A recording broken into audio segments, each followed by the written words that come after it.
நீங்க சொல்றது என்னமோ சரிதான். இருந்தாலும் இத பாருங்க சார், எங்க பையன் சுந்தர் நல்ல வேலையில இருக்கான், ஒழுக்கமான பையன். எங்களுக்கு சொல்லிக்கிற மாதிரி வசதி இருக்கு. உங்களோட பொண்ண எங்களுக்கும் ரொம்ப பிடிச்சிருக்கு. அதனால நல்லா யோசிச்சு ஒரு முடிவை சொல்லுங்க. என்னங்க, கொஞ்சம் வாங்க. கொஞ்சம் என்னங்க, என்ன? எனக்கு இவங்களெல்லாம் பார்க்கும்போது ரொம்ப நல்ல விதமா தோணுது, மனசுக்கு சந்தோஷமாவும் இருக்கு. நீங்க என்ன சொல்றீங்க? இந்த பாரு, கொஞ்சம் பாரு, அவசரப்படாத. நம்ம பொண்ணோட கல்யாண விஷயம் சக்திகிட்டையும் ஒரு வார்த்தை கலந்து பேசணும்ல. கலந்து பேசிக்கிட்டு சொல்லி அனுப்பலாம். போ, சொல்லு, போ.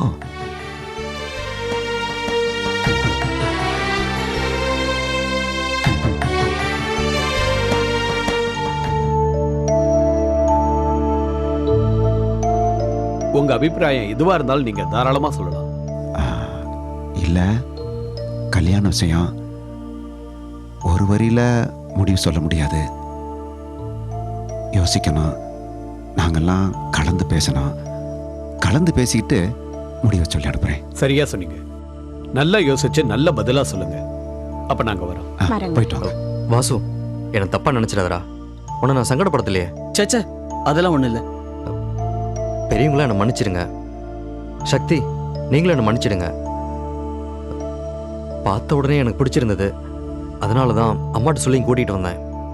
உங்களை சங்கடப்படுத்தியிருந்தனா தயவுசெய்து என்னை மன்னிச்சிடுங்க. தம்பி, இதில் என்ன இருக்குது? என் பொண்ணை பார்த்துருக்குறீங்க, உங்களுக்கும் பிடிச்சி போயிருக்கு. இப்போ முறைப்படி அம்மா அப்பாவோட பொண்ணு கேட்க வந்திருக்கிறீங்க. இதில் என்ன தப்பு இருக்கு? அப்ப நாங்க போயிட்டு வரேங்க. வாங்க. வரங்க. வாங்கம்மா. வரேங்க. வரேன்டா. சரிடா.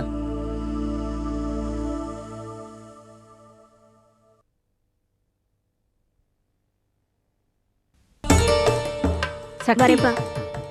உன் அபிப்பிராயம் என்னம்மா? எதை பத்தி?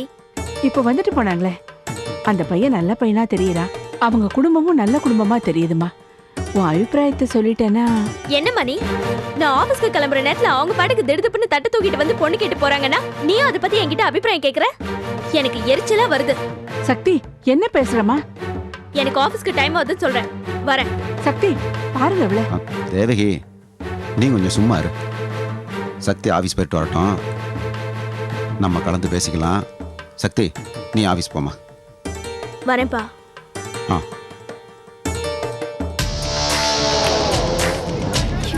இன்னைக்கு அந்த லட்சம் வராம இருந்தா ரொம்ப நல்லா இருக்கும்.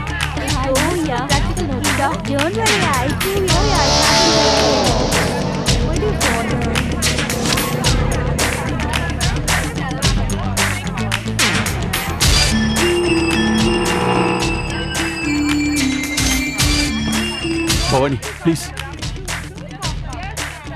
பவானி, நான் உங்ககிட்ட பேசுறதுக்காக ரொம்ப நேரமா வெயிட் பண்ணிட்டு இருக்கேன். என்கிட்ட உங்களுக்கு என்ன பேச்சு? ப்ளீஸ் பவானி, இப்படி சொன்னா எப்படி? உங்ககிட்ட பேசணும். எதுக்கு? நீங்க எதுக்கு என்கிட்ட பேசணும்? எனக்கு இதெல்லாம் பிடிக்காது. என்ன தொந்தரவு பண்ணாதீங்க. என்ன தொந்தரவா எடுத்துக்காத பவானி. உன் அக்கா என்ன திட்டினது கூட நான் பெருசா எடுத்துக்காம, நான் உன்னை தேடி வர்றதுக்கு என்ன காரணம் தெரியுமா? நீ என் மேல கோவப்பட்டாலும் அதை நான் பெருசா எடுத்துக்காம, நான் ஏன் உன்னை சுத்தி சுத்தி வர்றேன்னு தெரியுமா? கோவமா பார்க்காத பவானி. நான் உன்னை என் மனசுல வச்சு பூஜை செய்யறேன். உன்னதான் கல்யாணம் பண்ணணும்னு ஆசைப்படுறேன். அறிவு இருக்கா உங்களுக்கு? நீங்க யாரு, நான் யாரு? இது என்ன முட்டாள்தனமான ஆசை? ச்சே, இனிமே இந்த பேச்சு விடுங்க. பவானி, நீ கோவப்படுறது நியாயம் இருக்கு, ஆனா நான் முன்ன மாதிரி இல்ல. ரொம்ப ரொம்ப மாறிட்டேன். இப்பெல்லாம் எனக்கு வேற நினைப்பே இல்ல. உன்னை கல்யாணம் பண்ணிக்கிறேங்கிற எண்ணம் மட்டும்தான். என் தப்பெல்லாம் உணர்ந்து நான் வேற ஆளா மாறிட்டேன் பவானி. இத பாருங்க, நீங்க மாறிட்டீங்களா இல்லையா, நீங்க என்ன நினைக்கிறீங்க இத பத்தில எனக்கு எந்த அக்கறையும் கிடையாது. தயவு செஞ்சு என்ன தொந்தரவு பண்ணாதீங்க. நான் நல்லா படிக்கணும், படிச்சு முன்னேறணும். படிப்பு மட்டும்தான் என் மனசுல இருக்கு. இந்த மாதிரி அனாவசியமா உளறிட்டு என் டைத்தை வேஸ்ட் பண்ணாதீங்க. போங்க இங்க இருந்து. ப்ளீஸ் பவானி, நான் சொல்றத கேளு. நான் சொல்றது தயவு செஞ்சு கொஞ்சம் கேளுங்க. பவானி. ஹலோ, என்ன பவானி, என்ன பிரச்சனை? இவர் யாருன்னு எனக்கு தெரியாது, தொடர்ந்து டிஸ்டர்ப் பண்ணிட்டே இருக்காரு. என்ன பவானி, என்ன பேசுற? என்ன உனக்கு தெரியாதா? என்ன சார் இதெல்லாம்? காலேஜுக்குள்ள வந்து பிரச்சனை பண்ணிட்டு இருக்கீங்களா? ஹலோ, அவங்க எனக்கு ஃபேமிலி ஃப்ரெண்ட். ஹலோ, ஃபேமிலி ஃப்ரெண்ட்னா வீட்ல போய் பேசுங்க. இங்க என்ன வேலை? அந்த பொண்ணை கேட்டா யாருன்னு தெரியாதுன்னு சொல்றா. என்ன கதை விடுறீங்களா? ஹலோ பிரதர், நான் ஒண்ணு கதை விடல. என்ன பிரச்சனை? யாரா அவன் ரொம்ப ஓவரா பேசிட்டு இருக்கான்? டேய், அவர் நம்ம சீனியர்ரா. அவரை போய் கலாச்சிட்டு இருக்கீங்க நீங்க. சீனியர்னா? டேய், நம்ம காலேஜ் என் அண்ணனோட கிளாஸ்மேட், நமக்குலாம் சீனியர்னு சொல்லிட்டு இருக்கல. டேய், சீனியர்னா காலேஜ் முடிச்சிட்டார்ல, அப்புறம் என்ன இங்க வேலை? அதுவும் நம்ம ஜூனியர் பண்ணிட்டே பிரச்சனை பண்ணிட்டு இருக்காரு. ஏய் என்னடா இதை பாருங்க, ஒழுங்கு மரியாதை வெளியே போயிடுங்க. இன்னொரு தடவை இந்த காலேஜ் காம்பவுண்டுக்குள்ள பார்த்தேன் அப்புறம் நல்லா இருக்காது. பார்த்தா என்ன பண்ணுவ? அண்ணா, டேய், நான் தான் சொல்லிட்டு இருக்கேன்ல, நான் ரொம்ப ஓவரா போயிட்டு இருக்கேன் நீனு. ஏய், நீ என்ன வெளியாளுக்கு சப்போர்ட்டா? பிரச்சனை பண்ணாத, பேசாம ஒதுங்க. டேய், ரொம்ப ஓவரா போகாதண்ணா. ஆன்டியா சீனா பெரிய பிஸ்தா மாதிரி பேசிட்டு இருக்கா. என்னடா என்ன என்னண்ணா என்ன? ஏய் என்ன என்னண்ணா? ஏய், என்னடா இருடா. ஏய் என்னடா? அண்ணா, விடுங்க, நான் பாத்துறேன். இந்த கை பூ பறிக்கும் வந்து நாஸ்தியா இருடா. நான் பேசுறேன். ஏய் ஓட. ஏய் என்னடா? என்ன? ஓட. உனக்கு வைக்கிறேன்டி ஆப்பு. பாப்போம் யாருக்கு யார் வைக்கிறான்னு பாப்போம்டா. ஓட. விடுங்க, ரொம்ப ஓவரா பேசுறா. ஆமாண்ணா. என்னடா அந்த பொண்ணுக்காக நீ இவ்வளவு தூரம் சண்டைக்கு போற அளவுக்கு வந்துட்ட? ஏய், அவ நம்ம ஜூனியர்ரா. இருக்கட்டும். அது மட்டும் இல்ல, அவளை எனக்கு ரொம்ப பிடிக்கும்டா. ஏய் வாடா, என்னடா லவா? அதான் போல இருக்கு. கலக்கு கலக்கு. ஏய் மாமா வந்துட்டியா? ஆமா மச்சி, இன்னும் கொஞ்ச நாள் சரி பண்ணிடுவேன். நடத்து.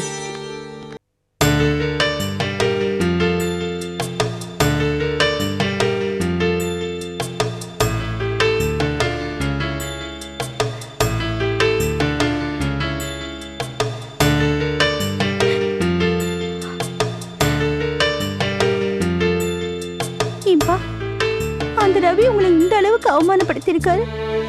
நீங்க எதையுமே வெளியில சொல்லாம மனசுக்குள்ளேயே வச்சு புழுங்கிட்டு இருக்கீங்களப்பா. எப்படிப்பா உங்களால இப்படி பொறுமையா இருக்க முடியுது?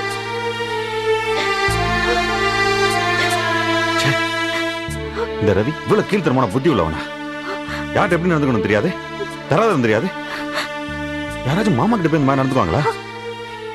அதானே மாமா கிட்ட இந்த மாதிரி ஒருத்தர் நடந்திருக்கானா மனுஷனை பத்தி தெரியாத ஜடம்னு அர்த்தம். ஏன்பா இவ்வளவு தூரம் அவர் பேசிருக்காரு, ஆனா நீங்க ஒண்ணுமே நடக்காத மாதிரி பேசுறீங்க. என்னம்மா பண்ண சொல்ற? நான் எப்பவுமே ஒருத்தருக்குரிய இன்னொருத்தர்கிட்ட சொல்லக்கூடாதுன்னு நினைக்கிறேன். சொன்னா என்ன நடக்கும்? அனாவசியமா நீங்களும் சங்கடப்படுவீங்க. இந்த பாரு, விஷயம் தெரிஞ்சதுனால தான் இவன் சங்கடப்படுறான், ரவி மாப்பிள்ளை மேல கோவப்படுறான், அவர் அவன் வேணும் திட்டுறான். ஒருத்தர் இன்னொருத்தர் மேல வச்சிருக்கிறனால நான் மாறக்கூடாதுங்கிறதுக்காக நான் சும்மா இருக்கேனே தவிர மறைக்கணுங்கிற எண்ணம் இல்லை. மாமா, உங்க நோக்கம் என்னமோ நல்ல நோக்கம் தான், ஆனா இது குறை சொல்றதுன்னு இல்லை. குறைஞ்சபட்சம் உங்க பிரச்சனை என்ன என்கிட்ட சொல்லலாம்ல. இப்படி எல்லாத்தையும் மூடி மறைச்சு உங்க உடம்புக்கு ஏதாவது ஆயிடுச்சுன்னா? ஏன் மாமா, நீங்க அடிக்கடி சொல்லுவீங்கல்ல என் மகன் மாதிரி என் மகன் மாதிரின்னு சொல்லுவீங்கல்ல, அந்த வார்த்தை நிஜம்னா என்கிட்டயே அந்த விஷயத்தை மறைக்கணும் சொல்லிருக்கலாம்ல. பைத்தியக்காரா, உன்னை என் மகன் மாதிரி நினைக்கிறதுனால தான்டா மறைக்கிறேன். நான் படுற கஷ்டம், நான் படுற சங்கடம் என் பிள்ளைகளை பண்ணுமா? நீ பண்ணுமா? எனக்கு இருக்கிற பிரச்சனைகள்லாம் தெரிஞ்சா நீ தாங்குவியாடா?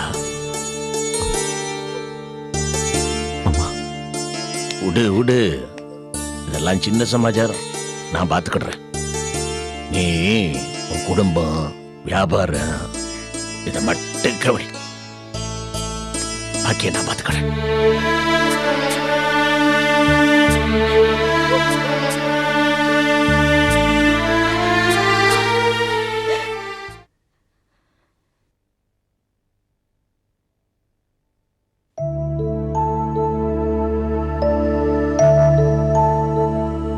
என்ன சக்தி, ஒரு மாதிரி இருக்கீங்க? உடம்பு சரியில்லையா? அதெல்லாம் எதுவும் இல்லை சார். அப்புறம் அண்ணனோட ஃப்ரெண்ட் ஒருத்தர் சுந்தர்னு பேரு, அண்ணன் கூட வீட்டுக்கு வந்திருந்தாரு. எதேச்சியா என்னை பார்த்தாரு. திடீர்னு அப்பா அம்மா கூட வந்து பொண்ணு கேட்க வீட்டுக்கு வந்துட்டாரு. Very good. என்ன சார் வெரி குட்ன்றீங்க? பின்ன சக்தி, கல்யாணம் ஆயிருதுன்னா சும்மாவா? நல்ல விஷயம் தானே சார். நான் சீரியஸா இருக்கேன். ஓகே, அப்ப நானும் சீரியஸாவே இருக்கேன். நீங்க சொல்றத வச்சு பார்த்தா எனக்கு இந்த பையனை பிடிச்சிருக்கு. எப்படி? பின்ன என்னங்க, உங்களை பிடிச்சிருக்குன்னு உடனே எவ்வளவு நேர்மையா வந்து வீட்டுல பொண்ணு கேட்டிருக்காரு முறையோட. வந்ததுமே உங்க பின்னாடி சுத்துறது தொந்தரவு பண்றது இப்படி எல்லாம் பண்ணாம உங்களை பொண்ணு கேட்டு வந்திருக்காருன்னா எவ்வளவு மெச்சூர்டா இருக்கணும் அவரு இல்ல? சரி, எனக்கு பிடிக்கிறது இருக்கட்டும். உங்க அபிப்பிராயம் என்ன அந்த பையனை பத்தி? எனக்கு ஆர்வம் இல்லை சார். ஆனா அம்மாவுக்கு இந்த கல்யாணம் நடந்தா நல்லதுன்ற மாதிரி ஒரு எண்ணம் இருக்கும் போல. வேண்டாம் சக்தி. அம்மா சொல்றாங்க, அண்ணன் சொன்னாருன்னு சொல்லிட்டு கல்யாணம் பண்ணக்கூடாது. இது உங்க வாழ்க்கை, உங்க முடிவு தான் முக்கியம். உங்களுக்கு பிடிச்சிருக்கா, பிடிச்சிருக்குன்னு சொல்லுங்க. இல்லைன்னா சாரி மன்னிச்சிடுங்க பிடிக்கல அப்படின்னு ஓப்பனா சொல்லிடுங்க. ஏன்னா கல்யாணத்தை பொறுத்த வரைக்கும் நமக்கு எது பிடிச்சிருக்கோ அதைத்தான் நம்ம உறுதியா கடைசி வரைக்கும் பிடிச்சிக்கிட்டு நிற்கணும். மற்றவங்களோட பேச்சுக்கோ தாட்சியத்துக்கோ இடம் கொடுத்தா கடைசியில் நாம தான் வேதனையில் இருக்க வேண்டியது. என்னடா இவ்வளோ ஸ்ட்ராங்காக பேசுறான்னு யோசிக்காதீங்க. முழுக்க முழுக்க அனுபவத்தில் சொல்றேன். ஒரு காரியத்தை மற்றவங்களுக்காக பண்ணிட்டு பின்னாடி நாம தான் வருத்தப்பட்டு நிற்போம். ஆனா அப்படி நம்ம வருத்தப்பட்டு நிற்கும்போது யார் யார் நம்மளை அந்த காரியத்தை பண்ண சொல்லி வற்புறுத்தினாங்களோ அவங்களும் சேர்ந்து நமக்காக வருத்தப்பட்டு நிற்பாங்க நம்ம கூட. எனிவே, இந்த விஷயத்தை பொறுத்த வரைக்கும் உங்க மனசுல பட்டதை வெளிப்படையா சொல்லிட்டீங்க, வெரி குட். ஆனா இதுன்னு இல்லை, எந்த விஷயமானாலும் இப்படி நீங்க வெளிப்படையா இருக்கிறதும் பேசுறதும் ரொம்ப நல்லது. எனக்கு அது ரொம்ப பிடிச்சிருக்கு. சரி, நான் பேங்க் வரைக்கும் போய்ட்டுறேன்.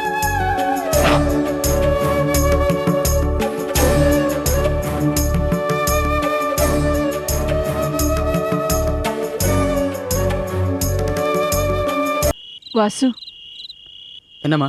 அந்த சுந்தர் தம்பி உனக்கு எத்தனை நாளா தெரியும்? அது ஒரு 5-6 மாசமா தெரியும். ஒழுக்கமான பையனா? சிகரெட் பீடி ஏதாவது குடிப்பானா? ஐயோ, எந்த கெட்ட பழக்கமும் இல்லைம்மா. ரொம்ப நல்ல பையன். என்ன தேவகி, அந்த பையனை பத்தி ரொம்ப விசாரிக்கிறா? விசாரிக்காம வேற என்ன பண்றது? அவங்க வேற வீடு தேடி வந்து பொண்ணு கட்டிட்டாங்க. நீங்க யோசனை பண்ணி சொல்றேன். நீங்க இத கேட்டா உம்முன்னு இருக்கு. ஏண்டா வாசு, அந்த பையனை பத்தி அந்த குடும்பத்தை பத்தி நீ என்னடா நினைக்கிற? அம்மா, சுந்தரோட ஃபேமிலி ரொம்ப டீசெண்டான ஃபேமிலி. வசதிக்கும் குறைச்சல் இல்லை, நல்ல வேலையிலே இருக்கான். அவனுக்கு எத்தனையோ இடத்துல இருந்து நல்ல வசதியான ஆஃபர்லாம் வந்தது. அப்படி இருக்கும்போது நான் சொல்றதுக்கு என்னமா இருக்கு? என்ன கேட்டா இது ஒரு நல்ல சான்ஸ்ன்னு தான் சொல்லணும். அப்படியா? ஆமாம்மா. சொல்லப்போனா அவன் வசதிக்கு ஏற்ற இடமா தான் பார்த்துருக்கணும். நம்மளை மாதிரி நிலைமையில இருக்கிறவங்களுக்கு இதெல்லாம் கொஞ்சம் ஜாஸ்தி தான்மா. அவனுக்கு என்னமோ நம்ம சக்தியை பிடிச்சிருக்கு, பொண்ணு கேட்டு வந்தான். இப்போ கூட எனக்கு ஆச்சரியமா தான் இருக்கு. என்னம்மா சக்தி, இந்த விஷயத்தை பத்தி நீ என்னம்மா சொல்ற? இத பத்தி பேசுறதுக்கு என்கிட்ட எதுவும் இல்ல. இந்த விஷயத்தை இதோட விட்டுரு. என்னம்மா அப்படி சொல்ற? அம்மா, அத பத்தி பேசாதம்மா, எனக்கு எரிச்சலா வருது. நல்ல இடம், வலிய வீடு தேடி வந்து அவங்களே பொண்ணு கேட்டிருக்காங்க. நம்ம நிலைமை தெரிஞ்சவங்க பொதுவா விலையை உடத்த விரும்புவாங்க. ஆனா எல்லாம் தெரிஞ்சும் அவங்க வந்து கேக்குறாங்க. இத ஒத்துக்கிட்டா நல்லதானே சக்தி? என்னம்மா கணக்கு வழக்கெல்லாம் பாக்குறியா? நான் கூட இதெல்லாம் யோசிச்சு ஐயோ நல்ல சான்ஸ் விடக்கூடாதுன்னு மாப்பிள்ளை பின்னாடி ஓட சொல்றியா? எனக்கு பிடிக்க வேண்டாமா? எனக்கு கல்யாணத்தை பத்தி ஒரு எண்ணம் வர வேண்டாமா? இத பத்தி பேசாத, எனக்கு கிட்ட கோவம் வருது. என்னடி, உனக்கு ஒரு கல்யாணம் பண்ணி பார்க்கணும்னு எங்களுக்கு ஆசை இருக்காதா? அதுக்காக அம்மா, சக்தி சொல்றதுல நியாயம் இருக்கு. நாம இந்த நிலைமையில இருக்கன்றதுக்காக இதுக்கு உடனே தலையாட்டிட முடியாது. ரெண்டாவது, நம்ம நிலைமைக்காக சக்தியை கட்டாயப்படுத்துறது தப்பு. அவ கல்யாணத்தை அவளே முடிவு பண்ணட்டுமா? என்னடா வாசு நீ இப்படி சொல்ற? அம்மா, இந்த பேச்சு இத்தோட விடு.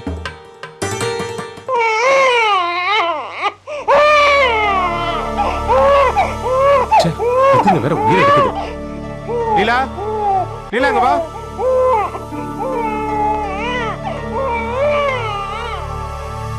என்னங்க இந்த நேரத்துல இதுக்கு அழுது தொந்தரவு பண்ணிட்டு இருக்கு. யார சொல்றீங்க? குழந்தைங்களா இல்ல என்னையா? புத்திசாலித்தனமா பேசதான் நினைப்பா. இதுங்களே திட்ட முடியும், உன்னதானே திட்ட முடியும். ஏன் இவங்களையும் திட்டி தான் பாக்குறதா? பேச்சு ஒண்ணும் குறைச்சல் இல்ல. நீங்க ரெண்டு வெளியில கொண்டு போய் தூங்க வச்சு உள்ள கொண்டு வந்து படுக்க வை. ராத்திரில கொஞ்ச நேரமா மனுஷன் நிம்மதியா தூங்க வேண்டாமா? குழந்தைங்கனாலே அழத்தான் செய்யும். இதுங்க அழுக உங்க நிம்மதியை கெடுக்குதா? சனியை முடிச்சுங்க. உருன்னு மனுஷன் மூட் அவுட் பண்ணிட்டு இருக்கு. எடுத்துட்டு போ, வெளியில போய் தூங்க வச்சு எடுத்துட்டு வா. இந்த மாதிரி பேசுறதுக்கு உங்களுக்கு வெக்கமா இல்ல? குடும்பம்னா என்னன்னு தெரியாதா? ராத்திரிக்கு பொண்டாட்டி மட்டும் வேணும், ஆனா குழந்தைங்க வேணாம். ஆவுனா இதை ஒண்ணு சொல்லிடு. 10 பைசா புரோஜனாலும் ஏதாவது ஒண்ணா உருன்னு கோவம் வந்துருது. என்ன பேசுறீங்க நீங்க? குடும்பம்னா என்னன்னு தானே கேட்டேன். பொண்டாட்டி புள்ள சிரிப்பு கஷ்ட நஷ்டம் எல்லாம் சேர்ந்ததுதான் குடும்பம். இது எதுவுமே இல்லனா அதுக்கு பேரே வேற. அடடா, வாயில பந்தல் கட்டி தோரணம் போடுறதுன்னா இந்த அலங்கார கொடுத்த ஆளுங்களுக்கு அல்வா சாப்பிடுற மாதிரி. 10 பைசா புரோஜனம் பேச்சு கொண்டு குறைச்சல் இல்ல. ஆமாங்க, எங்களுக்கு பேச தெரியும், பிரியம் காட்ட தெரியும். ஆனா உங்கள மாதிரி மத்தவங்க மனசை நோக்கடிக்கவோ கஷ்டப்படுத்தவோ எங்களுக்கு தெரியாது. நீங்க என்ன ஜென்மனே எனக்கு தெரியல. ரொம்ப ஓவராலாம் பேசாத. ஆமா, நீங்க அப்படியே ரொம்ப குறைச்சலா பேசுறீங்க. இப்ப சொன்னல பாசமா இருக்கணும், பிரியமா இருக்கணும்னு. உன்னை கட்டிட்டு நான் அதெல்லாம் எங்கடி கண்டேன்? அவமானப்பட்டேன், அசிங்கப்பட்டேன், சொந்தக்காரங்க மத்தியில அடி வாங்கினேன். இது எந்த கோயில சத்தியம் பண்ண சொன்னாலும் நான் சத்தியம் பண்ணுவேன். ராத்திரிக்கு மட்டும் தான் பொண்டாட்டி தேவையான்னு சொல்றேன்ல. இதை தவிர உன்னால எனக்கு வேற என்னடி பிரயோஜனம்?